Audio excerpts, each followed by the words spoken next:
नमस्कार, मैं हूं रूपचंद्र झा और आप देख रहे हैं प्रेरक समाचार।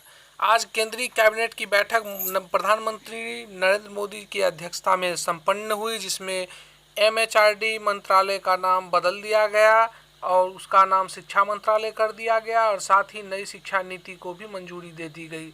नई शिक्षा नीति में खास तौर पर साक्षरता से जुड़े कार्यक्रम पर गौर किया जाए तो शून्य बट्टा सन्नाटा है और आप जो है पीडीएफ में उस कुछ फाइलों को पढ़ के समझने का प्रयास किए होंगे, लेकिन अगर ये मेरे इस वीडियो को पूरा वॉच कर जाइएगा तो निश्चित रूप से आपको कहीं पर भी कुछ समझने की आवश्यकता नहीं रहेगी। यहाँ से आप खुद ब खुद मंथन करके साक्षरता से जुड़े कार्यक्रम पर कैबिनेट के लिए गए फैसलों के बारे में समझ जाएंगे। मेरे ख्याल से इस बैठक में हम लोगों को कुछ भी नहीं मिला, क्योंकि साफ तौर पर अनीता कैरवाल जो सेक्रेटरी हैं वो कह रही हैं कि साक्षरता से जुड़े हुए कार्यक्रम के लिए अलग से आएगी और उसका मसौदा फिर से तैयार किया जाएगा। अब क्या कहा जा रहा है आप खुद से सुनिए। बैठक हुई और 21वें सदी के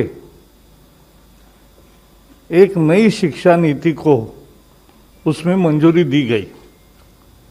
यह बेहद महत्वपूर्ण है क्योंकि 34 साल से शिक्षा नीति में परिवर्तन नहीं हुआ था और इसलिए आज का ये जो परिवर्तन है और जो नई शिक्षा नीति है, मुझे विश्वास है कि पूरा समाज और सभी देशवासी इसका स्वागत करेंगे और दुनिया के शिक्षाविद भी इसको निश्चित रूप से सराहना करेंगे। So friends, as today we have Ramesh Pokhriyal ji also, but I'll request first Secretary, who will do first? Amit Khare ji, he is Secretary of Higher Education, so he'll do a presentation because बहुत सारे मुद्दे हैं और बहुत मुद्दों को ढंग से समझने के लिए एक अच्छा प्रेजेंटेशन है, सबको मिलेगा भी और प्रेस रिलीज भी डिटेल्ड है वो भी मिलेगा।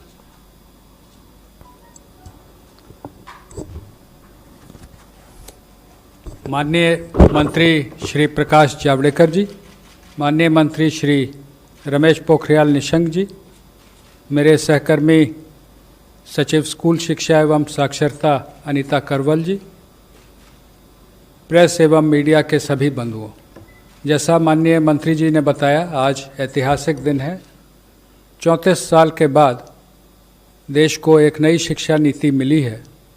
मैं संक्षिप्त प्रस्तुतिकरण के माध्यम से पुरानी शिक्षा नीति के मुकाबले हम नई शिक्षा नीति में कहाँ हैं, जो बड़े परिवर्तन हैं वो क्या हो रहे हैं उच्च शिक्षा स्कूल शिक्षा में, और इसका क्या आउटकम रहेगा, कितने छात्र छात्राएं लाभान्वित होंगे, किस प्रकार से नए संस्थान खुलेंगे, इस पर एक प्रेजेंटेशन है। सर ज़्यादा लंबा नहीं है, it is 11 slides. I'll just give you the background that starting with the University Education Commission way back in 1948, there was Secondary Education Commission followed by Kothari Commission, and Kothari Commission was the one which led to the formulation of the National Policy on Education in 1968. Now from 68 to 86, the same policy continued. 86, there was the new policy, the NPE, National Policy on Education 86. उसका संशोधन बहुत सीमित रूप से 1992 में 1992 it was amended, but actually it is the 86 policy which had been continuing till date, that is for last 34 years. सरकार ने 2 समितियां बनाई, एक TSR सुब्रमण्यम की समिति जिसने मई 2016 में अपना प्रतिवेदन दिया था, और उसके बाद डॉक्टर के कस्तूरीरंगन जो प्रसिद्ध वैज्ञानिक हैं, इसरो में रह चुके हैं, चेयरमैन थे स्पेस कमीशन के, विभिन्न इंस्टीट्यूट्स के वो चांसलर हैं, बोर्ड ऑफ गवर्नर्स के डायरेक्टर हैं, शिक्षा से उनका जुड़ाव है, और शिक्षक और अन्य स्कूल शिक्षा, उच्च शिक्षा दोनों से जुड़े हुए जो बड़े वैज्ञानिक हैं या एकेडमिक हैं, उनकी कमेटी बनाएगी। कमेटी के डिटेल अंतिम स्लाइड में मैं दूंगा, कुछ जानकारी भी उसके बारे में आपको उपलब्ध कराऊंगा। नेक्स्ट। एक महत्वपूर्ण बात यह है कि सरकार के जो निर्देश हैं उसके आलोक में एक व्यापक कंसल्टेशन किया गया। It has been widely consulted and just to give you an idea, through MyGov platform we approached all the 2.5 lakh gram panchayats for their suggestions. Then when the draft committee report of Dr. Kasturi Rangan's draft national education policy was presented, we got it translated into 22 languages. Again there were widespread consultations. There was education dialogue with honorable members of parliament. There was a special meeting of Central Advisory Board of Education on 21st of September last year. There was also a special meeting, Parliamentary Standing Committee on Human Resources had taken a special meeting on 7th of November. So there has been wide consultation not only with the governments, state governments, with central ministries, state governments, with the academia, but also the involvement of the common people. लोगों से राय ली गई कि आप अपनी शिक्षा नीति में क्या देखना चाहते हैं, और इस के आधार पे जो शिक्षा नीति और उसके बड़े रिफॉर्म्स हैं, उसमें उच्च शिक्षा में हम 2035 तक 50% GER ग्रॉस एनरोलमेंट रेशियो तक पहुंचेंगे, और उसके लिए होलिस्टिक एजुकेशन की नई व्यवस्था लाई जा रही है, जिसका सबसे बड़ा अंग है मल्टीपल एंट्री एंड एग्जिट। आज की व्यवस्था में यदि 4 साल इंजीनियरिंग पढ़ने के बाद या 6 सेमेस्टर पढ़ने के बाद किसी कारणवश मैं आगे नहीं पढ़ सकता हूँ, तो मेरे पास कोई उपाय नहीं है, मैं आउट ऑफ द सिस्टम हो जाता हूँ। Multiple entry and exit system में ये रहेगा कि 1 साल के बाद सर्टिफिकेट, 2 साल के बाद डिप्लोमा, 3 या 4 साल के बाद डिग्री, यानी और multiple entry through academic bank of credit. जो नीचे बुलेट है कि मेरे जो क्रेडिट फर्स्ट ईयर के हैं, सेकेंड ईयर के हैं, जैसे बैंक के सेविंग अकाउंट होते हैं, वैसे ही एकेडमिक क्रेडिट में डिजी लॉकर के माध्यम से हमारे वहाँ पर क्रेडिट रहेंगे। So that in the third year if I want to take a sabbatical for a year, or I want to take a break for any reason, family condition or otherwise for some time, and I return after a fixed period, within a fixed period of which will be prescribed by the new Higher Education Commission. If I come back to the education system, I will not be asked to repeat the first and second year. My credits are already there in the academic credit bank. I will utilize those credits for my further education. इसमें ये भी व्यवस्था रहेगी multiple entry और exit में कि जो लोग 4 साल का डिग्री प्रोग्राम करेंगे, जो आगे रिसर्च में जाना चाहते हैं उनके लिए अलग व्यवस्था 4 साल डिग्री प्रोग्राम, जो नौकरी में जाना चाहते हैं जैसे हम लोग यहाँ पर हैं तो हम लोग 3 साल के डिग्री प्रोग्राम यथावत पूर्व की भांति रहेंगे, लेकिन 4 year degree programme with 1 year MA and direct no MPhil, they can go to PhD. एक और व्यवस्था जो इसमें की गई है वो ये है कि ये सारे प्रोग्राम जो होंगे ये मल्टी डिसिप्लिनरी होंगे। आज की जो व्यवस्था है, जब मैंने शिक्षा ग्रहण की थी महोदय, कि फिज़िक्स ऑनर्स के साथ केमिस्ट्री, मैथमेटिक्स या जूलॉजी, बॉटनी लिया जा सकता है, उसके साथ फैशन डिज़ाइनिंग नहीं ली जा सकती थी। मल्टीपल डिसिप्लिनरी एजुकेशन की जो हम लोग बात कर रहे हैं उसमें मेजर और माइनर की व्यवस्था होगी। जो मेजर प्रोग्राम जो डिसिप्लिन का है उसके अलावा माइनर प्रोग्राम भी लिए जा सकते हैं। इसका फ़ायदा ये होगा, 2 फायदे इस पूरे सिस्टम के, कि आर्थिक या अन्य कारण से जो लोग ड्रॉप आउट हो जाते हैं वो वापस सिस्टम में आ सकते हैं बिना अपना समय गंवाए हुए। दूसरा कि जो अलग अलग विषयों में रुचि रखते हैं, बहुत से फिजिसिस्ट होते हैं जो कि म्यूज़िक में रुचि रखते हैं, लेकिन उसके लिए फॉर्मल उनको कोई व्यवस्था नहीं रहती है। नई व्यवस्था में मेजर और माइनर्स के माध्यम से ये व्यवस्था रहेगी कि व्यक्ति मल्टी डिसिप्लिनरी वेल राउंडेड अपने इंटरेस्ट के हिसाब से इंजीनियरिंग और म्यूज़िक अगर सीखना चाहता है, अगर वहाँ संस्थानों को मल्टी डिसिप्लिनरी बनाया जाएगा, यूनिवर्सिटीज़ को मल्टी डिसिप्लिनरी बनाया जाएगा, वहाँ वो शिक्षा ले सकता है। Next please. Graded autonomy of autonomous colleges, ये आप में से प्रायः बहुत लोग अवगत होंगे कि हमारे देश में लगभग 45,000 कॉलेजेस हैं जिनको हम संबद्धता प्राप्त एफिलिएटेड कॉलेजेस कहते हैं। किसी किसी विश्वविद्यालय में तो इनकी संख्या 800 तक पहुंच गई, जिसके कारण न केवल गुणवत्ता में गिरावट आती है बल्कि विश्वविद्यालय परीक्षा केंद्र ही बने रहते हैं, लगातार वहाँ परीक्षा चलती रहती है। ग्रेडेड ऑटोनॉमी की व्यवस्था ये होगी कि उनके एक्रेडिटेशन स्टेटस के आधार पर A+, A, B, उनको अलग अलग एडमिनिस्ट्रेटिव और एकेडमिक ऑटोनॉमी और फाइनेंशियल ऑटोनॉमी कॉलेजेस को दी जाएगी। जो A+ हैं वो ज़्यादा ऑटोनॉमी पाएंगे, A वाले उससे कम, और B ग्रेड में जो रहेंगे उनको कहा जाएगा कि आप अपने आप में सुधार लाएं, तब आपको आगे इसमें व्यवस्था की जाएगी। नेशनल मिशन ऑन मेंटरिंग, जिसमें जो हमारी फैकल्टी है उसके उन्नयन और जो हमारे छात्र हैं उनको अच्छे मेंटर मिले, उनके एलुमनाई से, उनके टीचर से, इसकी व्यवस्था रहेगी। आज के दिन में age of today we have UGC, AICTE and National Council for Teacher Education. There will be single regulator for higher education. एक रेगुलेटर रहेगा जो कि सारे एजुकेशन, हायर एजुकेशन को एक ही रेगुलेटर देखेगा। उसमें अलग अलग एक्रेडिटेशन के लिए, अप्रूवल्स के लिए, फाइनेंसिंग के लिए अलग अलग वर्टिकल रहेंगे, लेकिन एक रेगुलेटर रहेगा। और वो regulator self disclosure based, online self disclosure based transparent system पे काम करेगा। हर चीज़ के लिए बार बार इंस्पेक्शन टीम बना के भेजने की जो वर्तमान व्यवस्था है, उसके जगह सेल्फ डिस्क्लोजर बेस्ड व्यवस्था लाई जाएगी।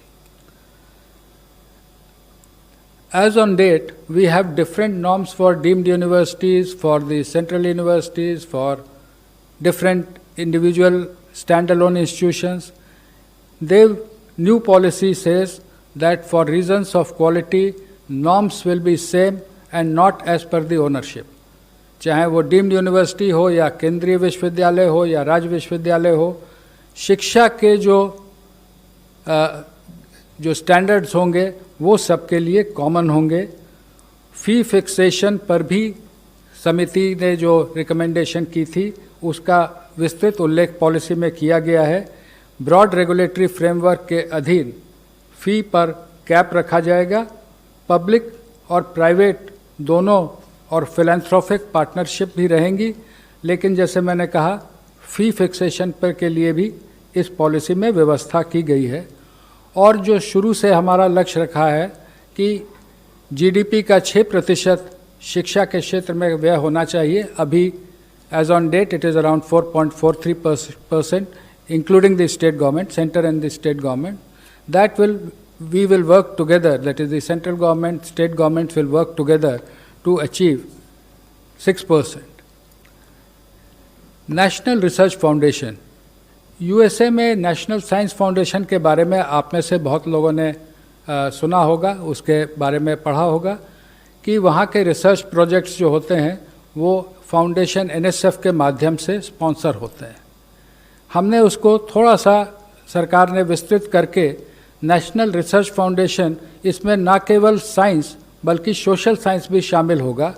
और ये नेशनल रिसर्च फाउंडेशन जो बड़े प्रोजेक्ट हैं उनकी फाइनेंसिंग करेगा। और इससे हम समझते हैं कि शिक्षा के साथ रिसर्च में जो हमको आगे आना है, जो रिसर्च, इनोवेशन, पेटेंटिंग, इसमें हम आगे बढ़ सकेंगे।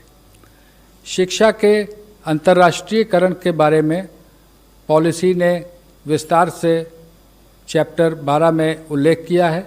और उल्लेख ये है कि हम अपने देश के शिक्षा को, की उच्च शिक्षा को इस तरह का बनाएंगे कि बाहर के विद्यार्थी हमारे साथ आएँ और जो एक्सचेंज होते हैं वो देश के उच्च शिक्षण संस्थानों और विदेश के हाई रैंकिंग उच्च शिक्षण संस्थानों के बीच हों। स्टैंड अलोन जो हमारे इंस्टीट्यूशंस हैं उनको मल्टीडिसिप्लिनरी बनाने की ओर हम बढ़ेंगे।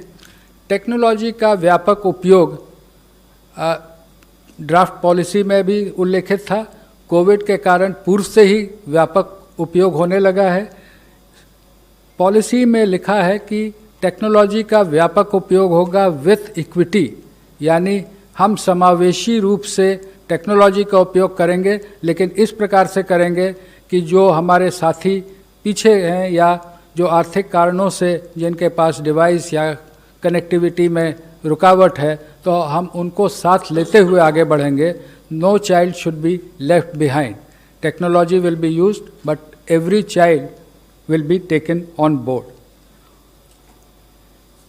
इंडियन नॉलेज सिस्टम के बारे में जो विस्तार से चर्चा की गई है, लेकिन सभी भाषाओं पर ध्यान देते हुए जो हमारे इंस्टीट्यूट्स हैं, लैंग्वेज फैकल्टी के रिसर्च जो लैंग्वेज पे होता है, जो क्लासिकल इंस्टीट्यूट हैं जैसे क्लासिकल तमिल, क्लासिकल तेलुगु, कन्नड़, और जो CIL मैसूर है जिसमें और इंडियन लैंग्वेजेस हैं, उन सब पे ये जोर दिया जाएगा कि जो साइंटिफिक और लिटरेचर है जो अलग अलग भाषाओं का है उसको हम लोग आगे लाएं, और ट्रेडिशनल आर्ट्स, जो आर्ट्स यानी कि उसमें क्राफ्ट भी सम्मिलित हैं, लोक विद्या जिसको हम कह सकते हैं, जो पीछे कई बार हम लोग मॉडर्नाइज होने के लिए आगे बढ़ते हैं लेकिन जो हमारे लोक विद्याएँ छूट जाती हैं उनको भी हम आगे ले जाएंगे। और टेक्नोलॉजी का जैसे मैंने आपसे उल्लेख किया, यूज़ ऑफ टेक्नोलॉजी, इसमें 4 मुख्य हैं। शिक्षा की जो योजना बनेगी, education planning, teaching, learning and assessment, जो समस्याएं आज देखने को आ रही हैं विशेषकर असेसमेंट में, एग्ज़ाम्स के बारे में। टीचिंग, लर्निंग एंड असेसमेंट में हम टेक्नोलॉजी का इस प्रकार उपयोग करेंगे कि semester wise, mid semester wise ये टेक्नोलॉजी के उपयोग से 360 डिग्री असेसमेंट होगा। उसका उल्लेख जब स्कूल में आएंगे तो आप हमारे सहकर्मी करेंगी। मैंने पहले भी कहा, access to the disadvantage groups, disadvantage could be economical, disadvantage could also be due to differently abled persons। उनके बारे में भी विशेष उल्लेख है कि दिव्यांगजनों के लिए टेक्निक का और टेक्नोलॉजी का उपयोग कर हम कैसे उनको शिक्षा में आगे बढ़ाएंगे। ई कंटेंट इन रीजनल लैंग्वेजेस, कई बार हमारा विशेषकर जो साइंटिफिक इंस्टीट्यूशंस में फोकस पूरी तरह से इंग्लिश पे हो जाता है या कहीं कहीं पे हिंदी पे रहता है, लेकिन जो ई कोर्सेज रहेंगे वो कम से कम 8 भाषाओं में, ये मंत्री जी ने बीच में ही निर्णय लिया है कि देश की जो प्रमुख 8 भाषाएं हैं, तमिल, तेलुगु, कन्नड़, मलयालम, इधर गुजराती, मराठी और ओडिया, बंगाली, तो इनमें हम ई कोर्सेज डेवलप करेंगे। केवल इंग्लिश हिंदी में नहीं बल्कि रीजनल लैंग्वेजेस में भी ई कोर्स रहेंगे। वर्चुअल लैब्स पर कार्य IIT मद्रास ने शुरू कर दिया है। बहुत से कॉलेजेस में लैब्स नहीं रहते हैं या स्कूल में लैब की वैसी व्यवस्था नहीं रहती है। आजकल सिमुलेटर टाइप के लैब नई टेक्नोलॉजी में आ गए हैं, उनको ला करके लैब का actual field hand on experience हम वर्चुअल लैब से कराएंगे। इसके लिए एक नेशनल टेक्नोलॉजी फोरम, कोई अलग से ये ब्यूरोक्रेसी बढ़ाने का नहीं है, लेकिन private sector, government sector, educationist, technologist, इन सबको एक जगह लाने की ये व्यवस्था होगी।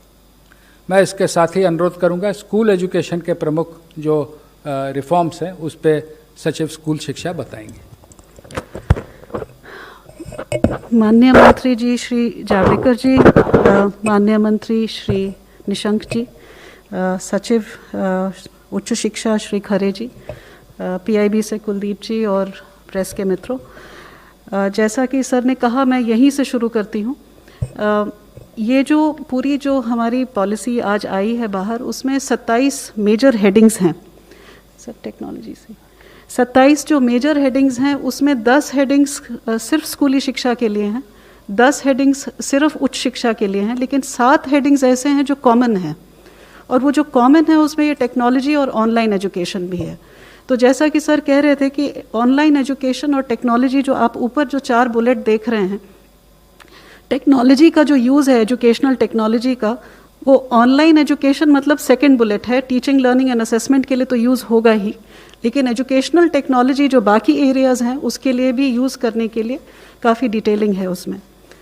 अब हम स्कूल के रिफॉर्म्स की तरफ आएँ तो इसमें काफ़ी पाथ ब्रेकिंग रिफॉर्म्स हैं जो कि इनफैक्ट पहली बार किसी भी एजुकेशन पॉलिसी में आई है। सबसे पहली चीज़ तो 1986 में जैसा कि ICDS स्कीम का इंट्रोड्यूस किया गया था, लेकिन इस बार जो है वो early childhood care and education के लिए एक पूरा करिकुलम बनाने की बात है। करिकुलम के अलावा यूनिवर्सलाइजेशन, जो सस्टेनेबल डेवलपमेंट गोल्स में भी जो लिखा हुआ है, तो इस शिक्षा को जो पूर्व प्राथमिक शिक्षा होती है उसकी यूनिवर्सलाइजेशन की बात की गई है। इसका जो करिकुलम है वो NCERT के द्वारा डेवलप होगा और 3 से 6 वर्ष के जो बच्चे हैं, जो आंगनवाड़ी में भी पढ़ते हैं, कुछ बच्चे प्री स्कूल में भी पढ़ते हैं, उन दोनों सिस्टम्स को कंटिन्यू करके वहाँ पे एक play based, activity based, flexible, multifaceted जो करिकुलम होता है वो लागू किया जाएगा, जिसके लिए ट्रेनिंग की जाएगी।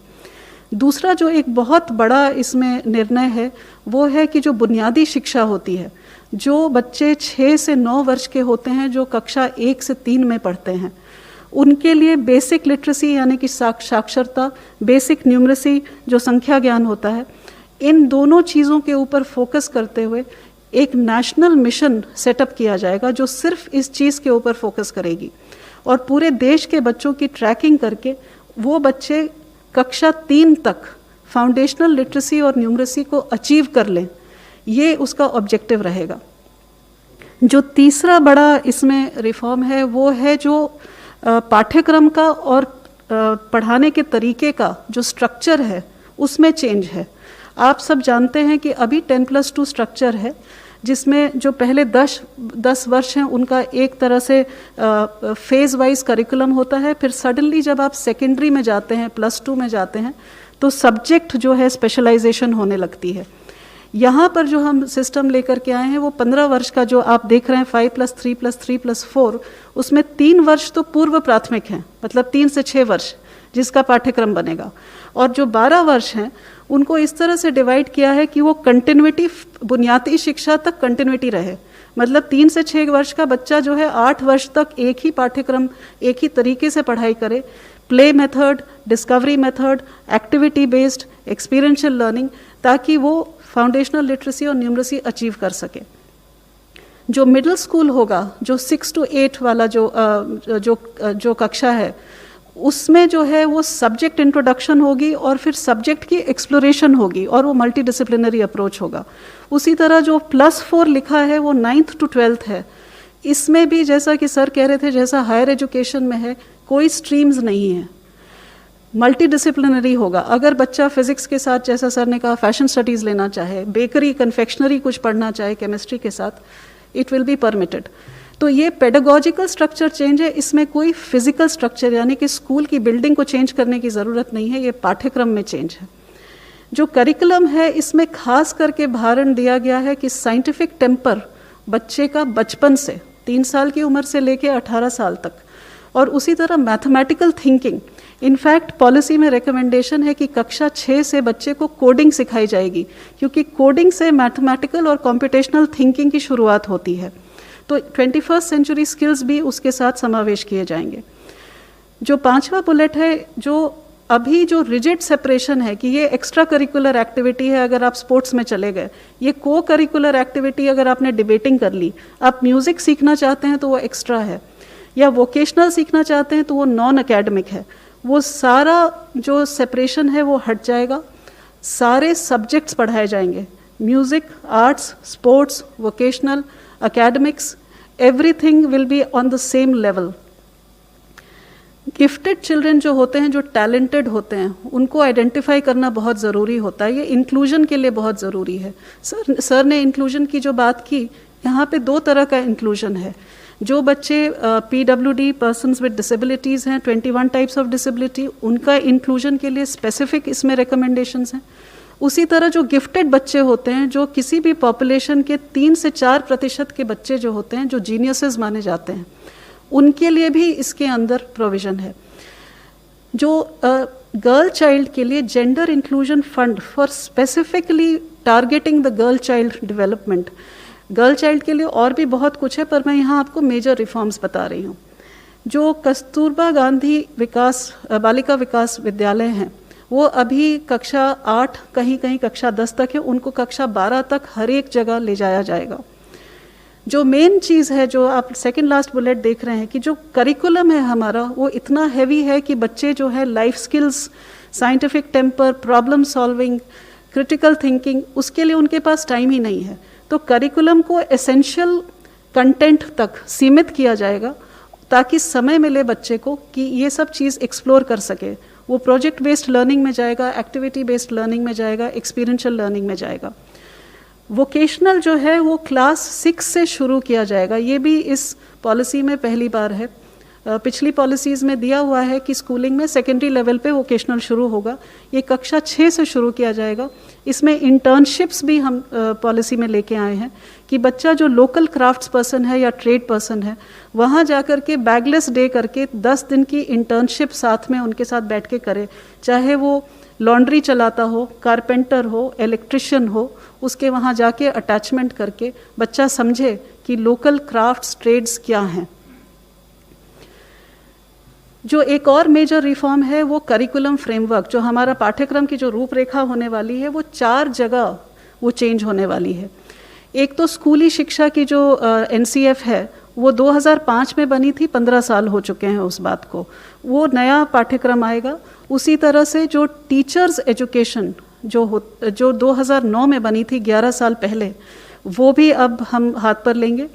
जो अर्ली चाइल्डहुड एजुकेशन की मैंने आपसे जो बात करी कि वो भी जो है अब की बार पहली बार इस तरह से बनेगा कि 0 से 3 वर्ष का सब फ्रेमवर्क बनेगा, जिसमें पेरेंट्स को बताया जाएगा कि आप घर पे क्या कर सकते हैं, और 3 से 6 वर्ष का आंगनवाड़ी के अंदर या प्री स्कूल में अगर बच्चा है तो उसके लिए बताया जाएगा। बोर्ड एग्ज़ाम, इसके ऊपर काफ़ी विस्तृत में पॉलिसी में लिखा हुआ है। बोर्ड एग्ज़ाम जो है उसका महत्व जो है उसको कम करने के लिए बहुत सारे तरीके बताए गए हैं। फर्स्ट ऑफ ऑल ये कहा गया है कि मॉड्यूलर एग्ज़ाम्स हो सकते हैं, साल में 1 बार होना ज़रूरी नहीं है, 2 बार हो सकते हैं।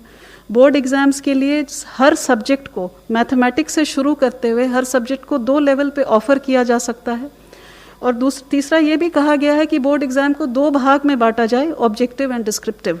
इस तरह से काफ़ी सारे इसके अंदर पॉलिसी में चीज़ें लाई गई हैं बोर्ड एग्ज़ाम्स के लिए। और ये भी कहा गया है कि बोर्ड एग्ज़ाम सिर्फ नॉलेज के एप्लीकेशन को टेस्ट करे, रोट लर्निंग को नहीं, जो आप रट करके जाते हैं उसको नहीं, लेकिन वहाँ जा कर के जो रोज़मर्रा की ज़िंदगी में आपके नॉलेज को अप्लाई करने की बात है उसको टेस्ट किया जाए। जो शिक्षा का माध्यम है उसमें ये लिखा है कि जहाँ तक पॉसिबिलिटी हो वहाँ तक 5वीं कक्षा तक मातृभाषा या नहीं तो क्षेत्रीय भाषा हो या घर की जो भाषा बोली जाती है उसमें पढ़ाया जाए, और हो सके तो 8वीं तक पढ़ाया जाए और उसके आगे भी पढ़ाया जाए जहाँ पॉसिबल हो। एक बड़ी इंटरेस्टिंग चीज़ इसमें लेके आए हैं कि जो बच्चे का जो आप रिपोर्ट कार्ड होता है, आप सबके बच्चों का रिपोर्ट कार्ड आता होगा, वो 2 पेज का होता है। एक साइड सब्जेक्ट लिखे होते हैं और उसमें कुछ मार्क्स और लाल रंग की लाइन वाइन कहीं डाल दी जाती है, और दूसरी साइड लिखा जाता है कि बच्चा क्लास में बात नहीं करता, बस इतने सा रिपोर्ट कार्ड होता है। ये एक होलिस्टिक रिपोर्ट कार्ड की बात हो रही है। इसमें 3 तरह के मूल्यांकन होंगे। एक तो खुद बच्चा अपना मूल्यांकन करेगा, दूसरा सहपाठी जो उसके हैं वो उसका मूल्यांकन करेंगे, और तीसरा उसके शिक्षक उसका मूल्यांकन करेंगे। और ये जो रिपोर्ट कार्ड है इसमें हर साल इस बच्चे को कौन सी लाइफ स्किल इस बच्चे में समावेश होनी चाहिए वो लिखा होगा, पेरेंट्स के साथ चर्चा होगी, और वो हर लाइफ स्किल के ऊपर चर्चा करता हुआ रिपोर्ट कार्ड बनेगा, जो हम लोग आर्टिफिशियल इंटेलिजेंस पे बेस करके जब बच्चा 12वीं कक्षा में निकलेगा तो उसके पास अपने पिछले 15 साल का पूरा एक, जिसको कहते हैं कच्चा चिट्ठा होगा, जिसमें लिखा होगा कि वो कौन कौन सी स्किल्स उसने इम्बाइब करी हैं। हर एक बच्चे का, चूंकि हम बुनियादी शिक्षा के ऊपर बहुत जोर देने वाले हैं, तो ऐसे हर एक बच्चे का लर्निंग आउटकम्स हमको ट्रैक करना पड़ेगा कि उस बच्चे ने बुनियादी शिक्षा, लिटरेसी और न्यूमरेसी उसको अचीव की है या नहीं। तो वो उसकी बात की गई है। एक नेशनल असेसमेंट सेंटर जिसका नाम परख रखा गया है। परख stands for performance assessment review and analysis of knowledge for holistic development.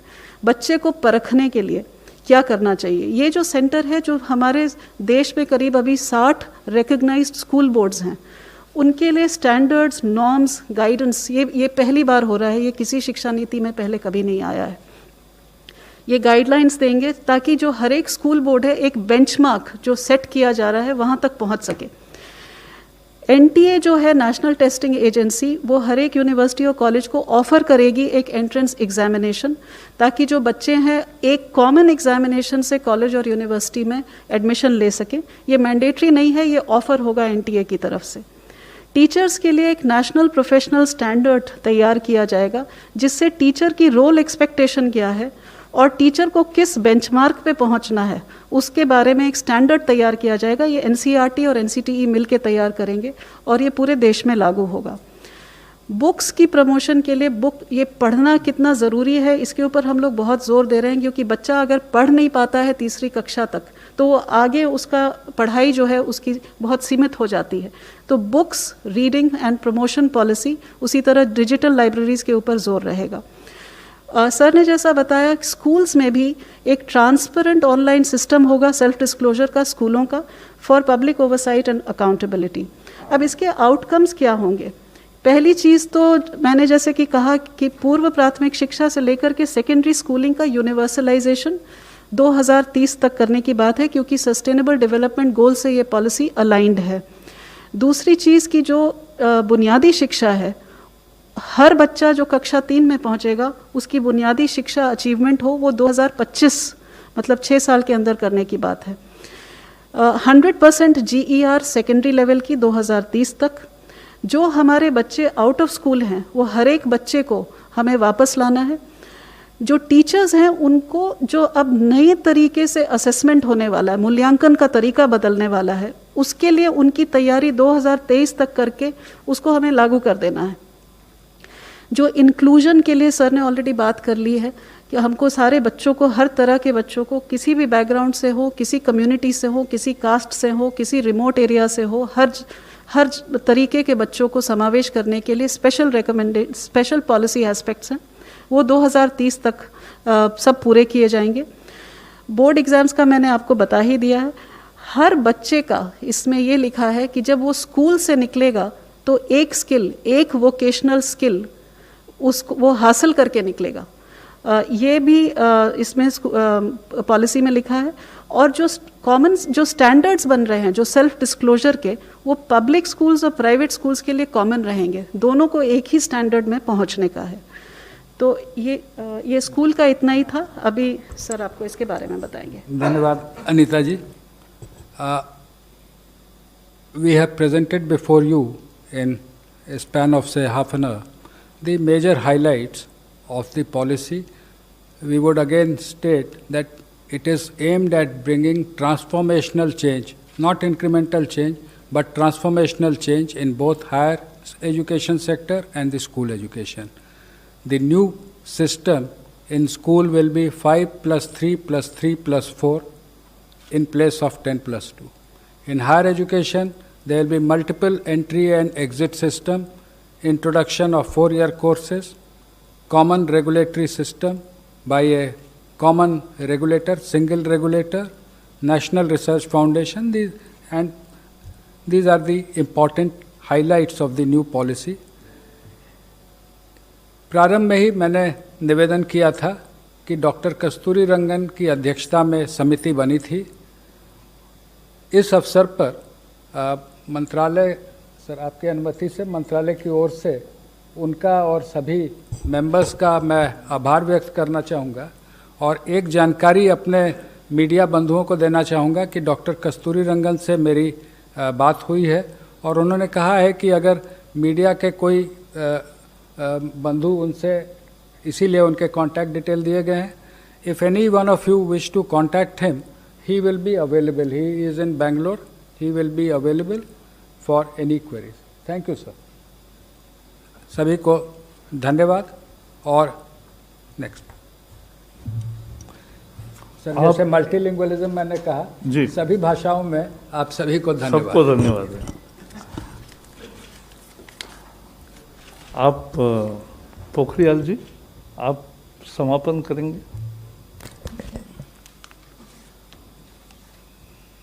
आदरणीय जावड़ेकर जी, अधिकारी वर्ग और मित्रों, आज हिंदुस्तान के इतिहास में एक ऐसा अवसर आया है जब इस देश के यशस्वी प्रधानमंत्री नरेंद्र मोदी जी के अध्यक्षता में इस देश की ऐसी शिक्षा नीति जो 1986 के बाद जो स्कूली शिक्षा और उच्च शिक्षा में उसकी परिवर्तनकारी सुधारों के लिए एक महत्वपूर्ण रास्ता प्रशस्त करेगा, और जो हमारे देश के प्रधानमंत्री ने एक नए भारत के निर्माण की बात की है, जो स्वच्छ भारत होगा, स्वस्थ भारत होगा, सशक्त भारत होगा, समृद्ध भारत होगा, श्रेष्ठ भारत होगा, एक भारत होगा। उस नए भारत के निर्माण में ये नई शिक्षा नीति 2020 मील का पत्थर साबित होगी। जैसे कि हमारे सचिव स्कूली शिक्षा और सचिव उच्च शिक्षा ने विस्तार पूर्वक सभी बातों को सूत्र रूप में रखा है, और हमारे बड़े भाई आदरणीय जावड़ेकर जी जो इस मंत्रालय में और इस शिक्षा नीति से तब से लेकर लगातार जुड़े रहे हैं, जिनके समय में, जिनके मार्गदर्शन में ये काफ़ी आगे बढ़ी। और मैं ये समझता हूँ कि पूरी दुनिया में शायद इससे बड़ा परामर्श, विचार विमर्श कभी नहीं हुआ होगा।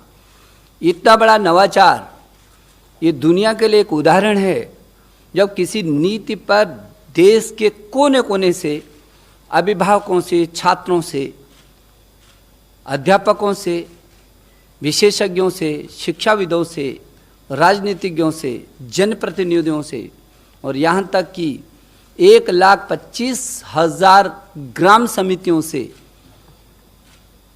विचार विमर्श किया गया हो, जहाँ सभी सरकारों के साथ भी परामर्श किया गया हो, शिक्षा मंत्रियों से, देश के शिक्षा मंत्रियों से समय समय पर लगातार विचार विमर्श किया गया हो, देश के सभी राज्यों के शिक्षा विभागों के साथ परामर्श किया गया हो, जनप्रतिनिधियों के साथ लगातार बात की गई हो, और राज्यसभा और लोकसभा के सांसदों के साथ प्रदेश वाइज लगातार सुबह से शाम तक इन नीतियों पर, इनके एक एक विषय पर परामर्श और चर्चा की गई हो।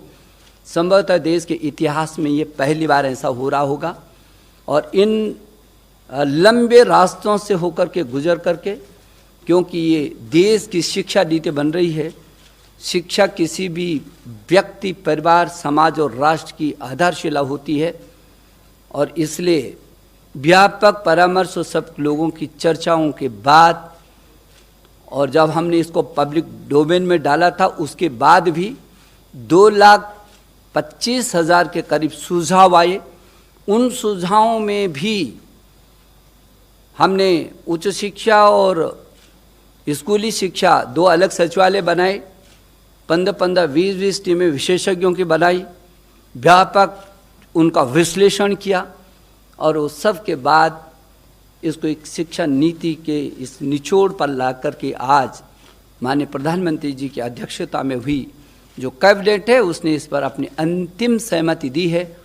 मैं मानव संसाधन विकास मंत्रालय, जो अब शिक्षा मंत्रालय के नाम से जाना जाएगा, उस मंत्रालय की ओर से मैं अपने देश के यशस्वी प्रधानमंत्री जी का आभार प्रकट करना चाहता हूँ, पूरी कैबिनेट का आभार प्रकट करना चाहता हूँ, और मैं देश के लगभग 1,000 से भी अधिक विश्वविद्यालय, 45,000 से भी अधिक डिग्री कॉलेज, 15 लाख से भी अधिक स्कूल, 1,09,00,000 से भी अधिक अध्यापक और कुल अमेरिका की जितनी आबादी नहीं है उससे भी अधिक 33 करोड़ से भी अधिक छात्र और छात्राओं को आज के इस ऐतिहासिक दिन पर बधाई देना चाहता हूँ, शुभकामना देना चाहता हूँ। मुझे भरोसा है कि जो ये हमारी शिक्षा नीति है, ज्ञान विज्ञान अनुसंधान नवाचार प्रौद्योगिकी से युक्त संस्कार क्षम मूल्यपरक हर क्षेत्र में हर परिस्थिति का मुकाबला करने वाली, पूरी दुनिया के लिए भारत में ज्ञान की महाशक्ति के रूप में उभर करके आएगी। जब पूरी दुनिया का सबसे बड़ा गंतव्य, शिक्षा का गंतव्य हिंदुस्तान होगा। मैं एक बार फिर आप सबको भी शुभकामना देना चाहता हूं। और आज तो ये नीति में मुख्य क्या क्या बिंदु हैं, इन बिंदुओं की चर्चा की, लेकिन कभी भी आपको चर्चा करनी हो तो मैं समझता हूं कि उसके लिए हमेशा चर्चा के लिए समय है। और इस पे इतनी व्यापक चर्चा हुई है, लेकिन इस नीति को नीचे तक ले जाने के लिए आपकी भी सहयोग की हमको ज़रूरत पड़ेगी। एक बार प्रकाश भाई को भी मैं बहुत धन्यवाद देना चाहता हूँ। बहुत बहुत धन्यवाद। तो दोस्तों, आपने पूरा वीडियो देखा होगा तो आप खुद समझ गए होंगे कि नई साक्षरता नीति की क्या विशेषता है। इस नई शिक्षा नीति में जो साक्षरता के विषय में कार्यक्रम चलाए जाएंगे उसको लेकर क्या सोचा गया है, ये वीडियो देखने के बाद आप खुद समझ गए होंगे। कुल मिलाकर मेरा निष्कर्ष यही कहता है कि जो सेक्रेटरी हैं HRD में, कुल मिलाकर जो नया शिक्षा मंत्रालय अब होने जा रहा है उसमें जो सेक्रेटरी हैं अनीता करवाल मैम, उन्होंने स्पष्ट शब्दों में कह दिया है कि नई साक्षरता नीति को लेकर फिर से मसौदा बनाया जाएगा और उसके बाद ही साक्षरता से जुड़े कार्यक्रम चलाने पर बातचीत होगी। कहने का ये मतलब है कि ये नई शिक्षा नीति लॉन्च हुई है, नई साक्षरता नीति लॉन्च नहीं हुई है। नई साक्षरता नीति फिर से बनेगी और बनने के बाद ही उस पर काम चलेगा। इतना समझ लीजिए कि अगर अनीता मैम की बातों को माना जाए तो साक्षरता नीति में वही पुरानी स्कीम रहेगी, जो कम से कम तीसरा कक्षा पास कम से कम लोगों को साक्षर बनाने के लिए फिर से वही प्रयास किया जाएगा और नव साक्षर जो है उनको योग्यता तीसरी पास तक हासिल हो पाएगी। तो कुल मिलाकर वर्तमान स्थिति यही है कि शून्य बट्टा सन्नाटा जो मैंने वीडियो के स्टार्टिंग में कहा था वही प्रतीत हो रहा है। अब तक इसमें कुछ खास देखने को नहीं मिला है। तो दोस्तों, आपको ये हमारी वीडियो कैसी लगी हमें कमेंट करके बताएं। वीडियो को लाइक करें, शेयर करें और यदि हमारे चैनल पर नए हैं तो चैनल को सब्सक्राइब करें, साथ ही बेल बटन को दबाएं। तो मिलते हैं अगले वीडियो में, तब तक के लिए धन्यवाद।